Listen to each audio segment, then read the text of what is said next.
നമസ്കാരം. നെയ്യാറ്റിൻകരയിലെ ഗോപൻ സ്വാമിയുടെ സമാധിയിടം തുറന്നു. ആ വിവാദ സമാധിയിടത്തിൽ നിന്ന് കണ്ടെത്തിയ മൃതദേഹം പോസ്റ്റ്മോർട്ടത്തിനായി തിരുവനന്തപുരം മെഡിക്കൽ കോളേജ് ആശുപത്രിയിലേക്ക് മാറ്റുകയും ചെയ്തു.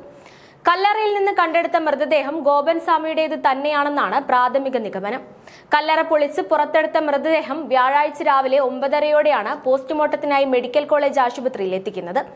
വ്യാഴാഴ്ച രാവിലെ 7 മണിയോടെയാണ് വിവാദമായ ഗോപൻ സ്വാമിയുടെ സമാധിയിടം പൊളിച്ചു തുടങ്ങിയത്. സബ് കളക്ടർ ഉൾപ്പെടെയുള്ള ഉദ്യോഗസ്ഥരുടെ സാന്നിധ്യത്തിലായിരുന്നു നടപടികൾ. സ്ലാബ് പൊളിച്ചു മാറ്റിയതിന് പിന്നാലെ കല്ലറയ്ക്കുള്ളിൽ ഇരിക്കുന്ന നിലയിലായിരുന്നു മൃതദേഹം. കല്ലറയ്ക്കുള്ളിൽ മൃതദേഹത്തിന്റെ നെഞ്ചുവരെ ഭസ്മവും പൂജാദ്രവ്യങ്ങളും കൊണ്ട് നിറച്ച നിലയിലുമായിരുന്നു. തുടർന്ന് മൃതദേഹം കല്ലറയ്ക്കുള്ളിൽ നിന്ന് പുറത്തെടുത്ത് ഇൻക്വസ്റ്റ് നടത്തി. മൃതദേഹം പൂർണ്ണമായും വൈകിയിട്ടില്ലാത്തതിനാൽ മെഡിക്കൽ കോളേജിൽ വെച്ച് പോസ്റ്റ്മോർട്ടം നടത്താമെന്ന് തീരുമാനിക്കുകയുമായിരുന്നു.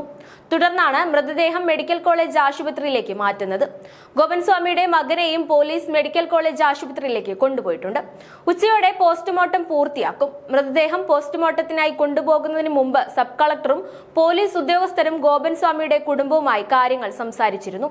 കുടുംബാംഗങ്ങളെ കാര്യങ്ങൾ ബോധ്യപ്പെടുത്തിയതായി സബ് കളക്ടർ OV ആൽഫ്രഡ് മാധ്യമങ്ങളോട് പറഞ്ഞു. പോസ്റ്റ്മോർട്ടത്തിന് ശേഷം മൃതദേഹം വീട്ടുകാർക്ക് വിട്ടുകൊടുക്കും. കഴിഞ്ഞ ദിവസം ഹൈക്കോടതിയിൽ നിന്ന് നിർദ്ദേശം ലഭിച്ചതിന് പിന്നാലെ വ്യാഴാഴ്ച രാവിലെ തന്നെ സമാധിയിടം തുറക്കാനുള്ള നടപടി ആരംഭിച്ചിരുന്നു. പ്രദേശത്ത് പോലീസിന്റെ കനത്ത സുരക്ഷയും ഏർപ്പെടുത്തിയിട്ടുണ്ട്. നിലവിൽ സമാധിയിടം നിലനിൽക്കുന്ന സ്ഥലം പോലീസ് കാവലിലാണ് ഉള്ളത്. ഇവിടേക്ക് പോലീസിനും ഉദ്യോഗസ്ഥർക്കും മാത്രമേ പ്രവേശനമുള്ളൂ. സമാധിയിടം മറച്ചിട്ടുമുണ്ട്. രാവിലെ 7 മണിയോടെ സബ് കളക്ടർ ആൽഫ്രഡ് അടക്കമുള്ള ഉദ്യോഗസ്ഥർ സ്ഥലത്തെത്തിയിരുന്നു. ആളുകൾ സ്ഥലത്ത് വരുന്നതിനും പോലീസ് നിയന്ത്രണം ഏർപ്പെടുത്തിയിട്ടുണ്ട്. സമാധിയിടം പൊളിച്ച് മൃതദേഹം പുറത്തെടുത്താൽ ഇൻക്വസ്റ്റ് നടപടികൾ ആരംഭിക്കും. ഇതിനു പിന്നാലെ പോസ്റ്റ്മോർട്ടം നടക്കും. സമാധിയിടം പൊളിക്കുന്നതിനെതിരെ കുടുംബം നൽകിയ റിട്ട് ഹർജിയിൽ ബുധനാഴ്ച ഹൈക്കോടതിയിൽ നിന്ന് അനുകൂല നിലപാടുണ്ടായിരുന്നില്ല.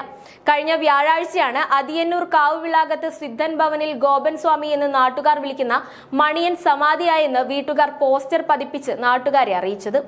വ്യാഴാഴ്ച വലിയ തോതിൽ പ്രതിഷേധമുയരില്ലെന്നാണ് പോലീസ് കരുതുന്നത്. ശക്തമായ പോലീസ് കാവൽ കാവുവിളാകത്തുണ്ട്. വീട്ടുകാരെ പോലീസിന്റെ സുരക്ഷാ കസ്റ്റഡിയിലാക്കും. ഓരോ ജീവിതവും ഓരോ കഥകളാണ്, വേറിട്ട കഥകളുടെ ഒരു കൂട്ടായ്മ. വേണമെങ്കിൽ നമുക്കതിനെ ഒരു നോവലെന്ന് പേരിടാം. അതുപോലൊരു നോവലല്ലേ നിങ്ങളുടെ ജീവിതവും?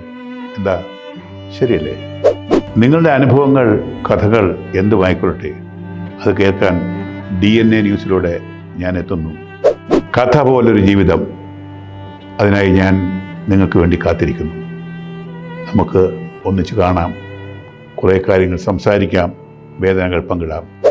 നിങ്ങളുടെ വിഷയങ്ങൾ, അനുഭവങ്ങൾ അത് ഞങ്ങളെ അറിയിക്കേണ്ട വിലാസം താഴെ കൊടുക്കുന്നു.